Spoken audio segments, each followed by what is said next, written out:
Well, hello everybody, and welcome back to our LunaYou check-ins. Super excited that you guys are here today. Happy belated breastfeeding week. Last week we talked about breastfeeding, and we welcome back Danica Wynn, who is a lactation coach as well as a midwife, and she is just a source of knowledge for particularly our women in LunaYou to ask questions about breastfeeding and lactation. So super excited to have her last week. But today, I thought it would be great to introduce a special friend of mine, my husband, Pastor Justin Lester, and we are going to be talking about social justice and maternal health, and seeing that in the lens of mental health and spirituality. I thought would be a really good topic for this week. If you are watching this and you're wondering, what is LunaYou? LunaYou is a maternal well-being program that is designed to help to walk alongside of you and to help to empower you, provide you a well-being dashboard that looks at 7 key factors of health and well-being, as well as helping you find power from the inside out. And so we're super excited. We are still in our recruitment stage. So if you are currently expecting or know someone that would be expecting a child anytime, please send us their name. If you have any questions for us or want to know more information, you can visit our website at www.lunayou.com. But without further ado, I really am excited about this topic. I think this topic is timely, especially because of our world and the things that are happening in our world and how we're helping to make sense. So I thought the best person to come and talk about this and how to navigate through it all would be Pastor Justin from Cottage Street. Hey, Pastor Justin. Hey, thanks for allowing me to be here. Glad to be here with you guys. Yay. So tell us a little bit about you and what Yeah. you do. Yeah, no, this is awesome. I'm married to Court. We have one child together, Camden, and what else? I pastor a church. I teach at Providence College, things like that, and just really praying to be a person to leave a mark in the world. I think everything needs to be done for the betterment of people, and so I think the avenues that we're working in are to encourage and enhance, and for the betterment of people. And tell us a little bit more about what class you particularly teach at Providence Yeah. College. So I teach a class, adjunct there. I teach a class called Black Family, Faith, and Community Spirituality, where what we do is it's an immersive course that goes into the community to really kind of pick out and pick in what are different ways that Blackness and brownness are being expressed in their faith, right, in their families, and how we see that culture is really the driving force for Black theology. And so if culture is a driving force, you have to understand it. And so our course does that. And so we take a look at books and their own personal stories and journeys, because I think once we're able to understand our story, then we're then able to listen to other people's stories. But I think one of the reasons we can't listen to other folks' stories is that we don't know our own and don't want to admit our own, right? And so the course is built around case studies and spiritual stories and avenues and journeys and interviews. And that gives us light to really grab a hold of our narrative, where our narrative fits, our biases, our assumptions, because it's amazing what we won't listen to because we refuse to listen to it, but we won't admit that we're refusing, right? And so I think bias and assumption are one of the major things that recuse us from the opportunity to see actual change, because we don't want to admit that I'm biased. I don't want to admit that I have assumptions. I don't want to admit that that's guiding my decision making. And so this course unearths those and names it. And it's a lot of fun. It's ugly course. There's ugly sessions. There's beautiful sessions, but it's funny because I joke about there's certain things I can talk about in that class that I won't bring to the pulpit, which in and of itself is a whole conversation of grief. But I think it's a really immersive space where we're actually able to holistically look at people and holistically do studies on communities, faith, spirituality, confront things in it, and then see the beauty behind really the story of Jesus holistically. Yeah, wow, that sounds interesting. And I think it's a perfect segue into today's conversation as we talk about, it seems like just Black people as it relates to health and justice, and everything are at the spotlight, right? And one of the things that we Hmm. say, we actually have a sticker about it. It's like listening saves lives. It's one of our That's newest awesome. stickers that we've created. That's awesome. And so we love to say that listening saves lives. So whether you're in the position of being an ally to the fight or currently in the fight, whatever it is, that we all are in a position to listen, right? We're all in the Mhm. position to sit down and to listen to each other. But first, before we even talk about listening, how would you kind of define what is going on in today's climate as it pertains to like social justice? That's a lot. It's a loaded question. I think I think spiritually. So I think spiritually, we're in the midst of the next great awakening. I really do. I really believe we're on the verge of the next great awakening, and that is that we're actually unveiling another piece of the divine, and experiencing the divine. I think that's where church is, Black churches, and all of that. In terms of Blackness, I think we're at this. I'm not going to say tipping point. I'm not going to say it's on the civil rights movement. I'm not going to say it's the Black Lives Matter movement. I think we're just at this you're in a relationship and it's like abusive, and you just don't want to say anything because like you're in it, right? And it's just like you're happy to be in kind of in a relationship, but you're not happy at all. And then eventually get to a place where you just refuse to take it any longer and you stand up for yourself. I feel like we're all just at that place right now, and that we're not going to take the. I think it's just all a lot of grieving, the loss of parents, grandparents, children, lives, narratives, the rejection letters from schools, the rejection letters that our parents receive, the microaggressions, the macroaggressions. I think all of it is just ahead. And I think we're in a collective grieving space, where we're all kind of grieving the loss of things, the loss of bodies, the loss of people, this unnecessary this unnecessary fraternity that Black parents have been put into because their children have died at the hands of the state. I think that's we're all grieving that, and I don't think it's a movement yet.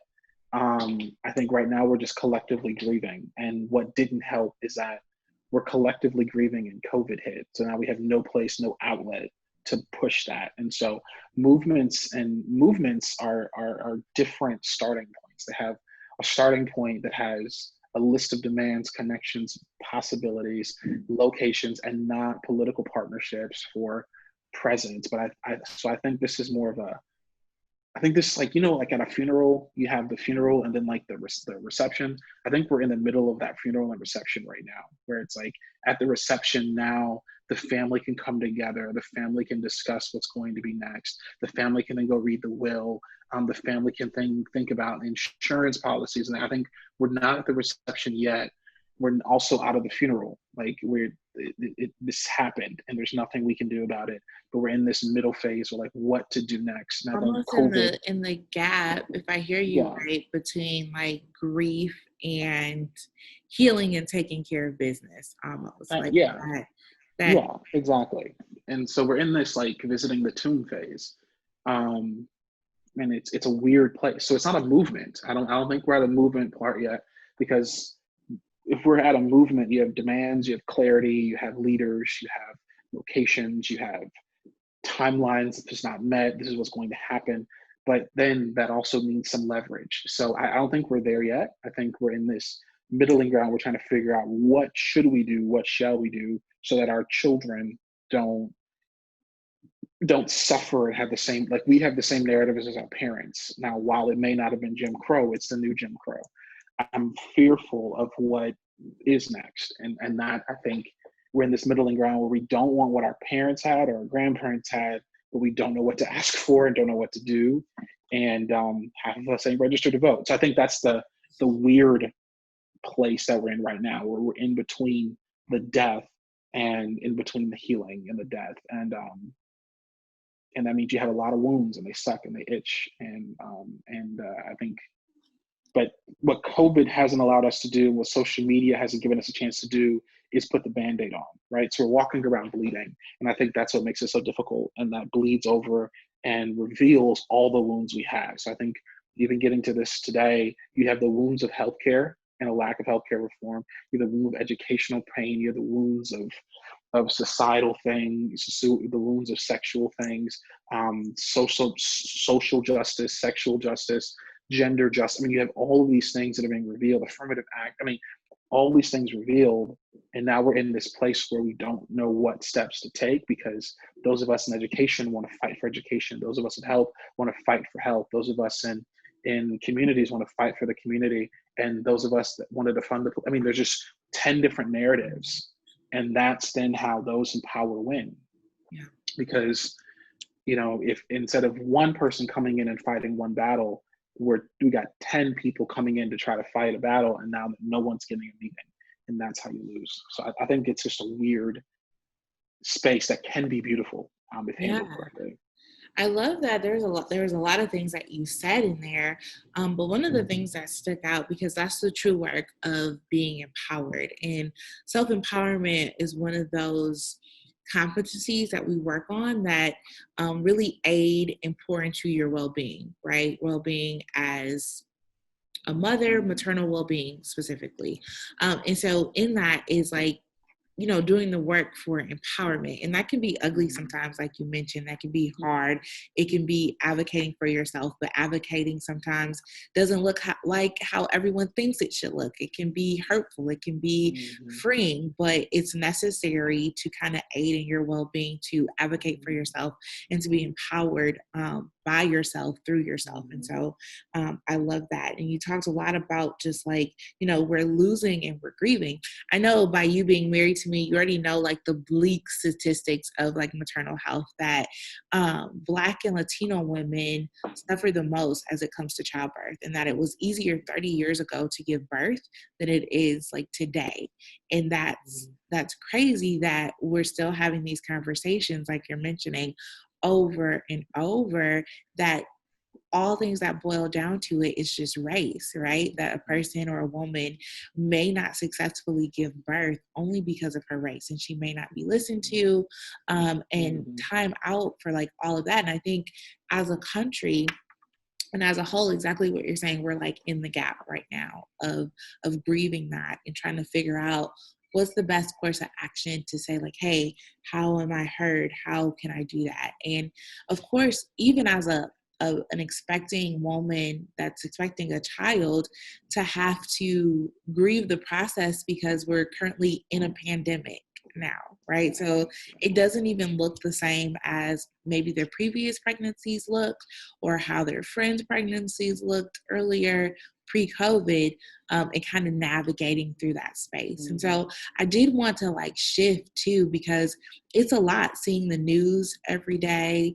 We're coming up on a big election time and all of that. How, as a pastor, do you think we can navigate through it all and help and aid in our well-being? Yeah, I think two things there. One, going back to what you mentioned about Black and brown women and all this, I think what we have to confront also, yes, it's boiled down to race and gender, right? So misogyny is really, really like it's a problem to me when you look at a lot of these corporations and boards, and they care about engendering and eradicating racism, but it's all white male boards, right?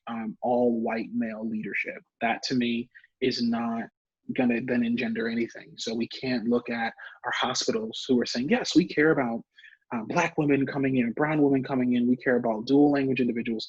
To me, America was built, it was built on the backs of Black women, like period, point blank. And I think the reason we're so unstable is we've rejected our backbone, right? And so like we rejected the very thing that built the country, took care of children, built things.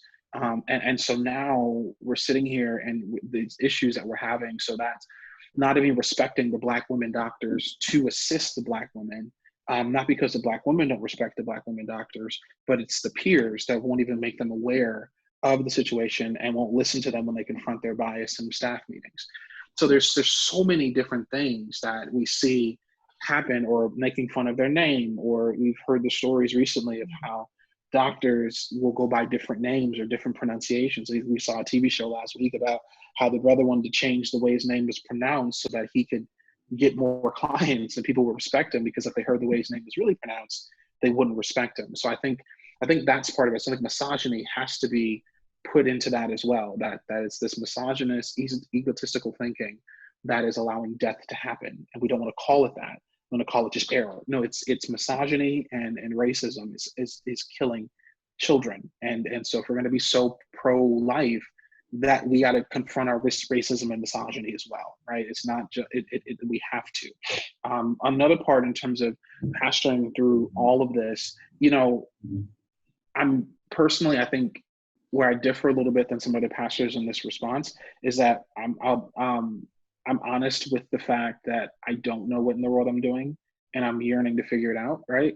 And I think that's what we have to give ourselves. It took me like a month and a half to get to a place where I could admit that. I think one of the places, the first place of leadership in our lives is parenting, right? As a parent, you are not an effective leader in the world if you're not an effective leader at home. And so that goes from mothers and fathers, single parent households, all of that. If you are not an effective leader as a parent, you will never be an effective leader in the world. And so what do we do in this moment? The first thing starts at home. How are you leading and communicating with your children? Like, how did you tell your children about Chadwick Boseman's death? Right? Like, how did you lead them through understanding and grieving loss? How are we communicating? Cam, and so Cam was watching Daniel Tiger, and they were communicating COVID the best way they could. And how are we communicating to our children about what's going on in the world? And then what we say to other people is really reflective of how we say things and think about things ourselves, right? So that then reveals to you. So if you're saying COVID's going to pass over, just get through it, wear a mask, it's stupid, oh my God, I keep forgetting it. That then reveals to the world how you really see the situation. And that is, I don't respect it, I don't see it as real, right? The same thing with pregnancy, that if it's, we're gonna get through it, we're gonna fight through all this, that means you're gonna see your children as something to get through and to fight. So I want to confront your language, right? What is the language you're using? But also, like, what are you doing in your free time? Like your dreams, we sleep almost, a third of the day. And so how are you coding? Like, what is the framework you're giving your dreams, right? And not just your dreams extensively, like I'm dreaming about a car and this, like, what is the framework you're giving yourself before you go to bed, right? Like, are you reading certain narratives? Are you, like, if you're watching, like, for me, one of the things I'm trying to get out of, I'm not there yet, this, I'm not all the way there, but I'm trying to get away from watching TV before I go to bed, because I'm noticing that the TV shows I watch code how I dream, right? And therefore that language is going to then encourage what I then do the next day or the next week. So if I'm watching something about greed, if I'm watching something about war and famine and fear, then that fear, worry, and famine is going to then coat what I dream about, which then that's a third of my day. Like, think about that. If somebody was speaking to you about greed, worry, and famine, so what are you listening to? It's amazing that we have babies listen to calming music to go to bed, but then we're listening to rap music. It's amazing we have babies turn the TVs off and go out, black out, but then we're over here watching televisions about, dysfunctional relationships and greed and death, right? It doesn't make any sense. And then we wonder why we wake up in the morning, we go to work, or we see our children and we wake up angry about death, angry about fear, angry about worry. We don't wake up in a posture of peace. So then also, how are you going to sleep? What's coding your mind? And then how are you taking care of yourself during the day? Where is a reprieve for you? If the reprieve is nothing but the bathroom, with the door closed, if the reprieve is waking up 30 minutes earlier, if the reprieve is taking a lunch break and walking, or not walking and just finding a bench to get outside of your place of work, getting outside your home, communicating that. I think that is what's going to assist us in, because Ulysses Grant, the leader, he did something powerful, and he said that he would always, before he made any decisions, he would always peel back for at least an hour in silence before big decisions, because he wanted to make sure he didn't lead the difference. Difference is just, differences are like, we have different ideas. Division happens, we have different behaviors. And so now he would peel back to make sure he wasn't leading to make something divisive with his behavior. It wasn't leading with something with ideas because it's just a tactical move, but making sure that what we're going to do, if I'm going to make a decision, I stand on it. And I think there are moments where we have to peel back, pull back, check what we're dreaming about, check our relationships, check what we're doing throughout the day. And that will then lead us to be able to make sure we're dreaming and thinking in ways that may have never been dreamt and thought of before. And I think that's what can bring out, actual peace and not faux peace because it was a good status. I think that's what could be that's how I'm trying to navigate this space personally, and then lead the spaces I lead to do the very same thing. Yeah. Wow, those are amazing. I think that's doing all that, changing our language. What are we like, what are we doing in our free time, and what are we, watching or engaging in before we sleep, which is 1/3 of our thing. And our sleep patterns, those are one of the 7 indicators that we see that research tells us go into well-being. And sleep is very important with how we like perceive our world, perceive ourselves, and kind of walk in that well-being. And then lastly, it's like, how am I taking care of myself? I love that.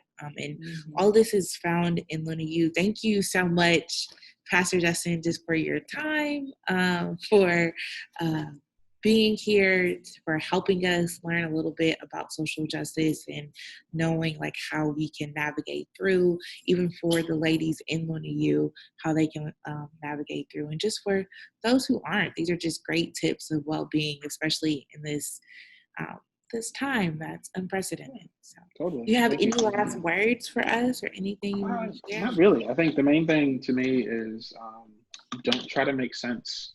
Quit trying to make sense of the season and just live in the season, right? So don't. I think we're spending too much time in, whether it's social, whether it's having a child, whether it's building your family, trying to make sense of it, trying to put language to it. Let the season bring the language. The first time you see weeds, the first time you see grass, it wasn't like, oh yes, grass is going to come in exactly like this. It was, we don't know what's growing, but we have to make sense of this. Dew wasn't called dew until we see it later being named dew. So let the season bring the name. And so if you're having a child, walk through the season. Don't try to make sense of it. And when you do that, for all of you listening, when you do that, you're then able to rejoice when you go to doctor's offices. You're able to rejoice when you go to places, and then you can call out anything that's stopping your plant from growing in that season, right? So you're not listening to me. You're not engaging with me. You are not allowing me to grow. So I need to switch. I need to move. I need someone to advocate for me. I need someone to push. I need something and I'm going to push the system and so when we stop trying to make sense of it, and that's where comparison comes in. So I'm comparing my marriage, my pregnancy, my children, someone else. Don't make sense of the season. Just let the season make sense for you. And then it'll change your entire outlook, because now your pregnancy is your pregnancy, with every complication being a beautiful opportunity to unveil something new about you. Every good moment as a beautiful opportunity for you to unveil something about you. And in the end, you're then birthing something into the world. And now you don't make sense. It doesn't make sense. Like, this season makes absolutely no sense. I don't know. By the time we get off this call today, by the time we end this stream today, I'm sure something else would have happened. Lord knows what. And some bill would have got passed, or some meeting wouldn't have happened. Don't make sense of it. Just let the season happen. And we let that happen. We're able to just walk with wisdom. And that's what scripture says. And that's the last thing I'll say. Scripture says what is it? You burnt out or you worn out. Walk with me and work with me and just watch how I do it, and learn the unforced rhythms of grace. And when we see that grace is not forced, we can stop forcing. We see peace isn't forced, we stop forcing, and just don't make sense of it. Just live. And life is amazing, because life will encounter you instead of you trying to encounter life. Awesome. Those words are freeing. I think that will resonate. Let the season bring the name. And that's so powerful. Thank you so much, Pastor Justin. Every week we like to say that you are magic. You are magical. So you, Pastor Justin, are magical. Thank you for being here today, a part of us. And those that are listening, you indeed are magic. A lot is going on in our world. A lot is happening. But you are graced for this time. And it's important that you take all these tips to help and to aid in your well-being, because your body is doing a lot of work, and you are doing a lot of work in holding and keeping a baby. And so we are proud of you, and we encourage you to keep going. So if you do know anybody that is currently pregnant or looking to get into a maternal well-being program, visit our website at www.lunayou.com. Thanks again.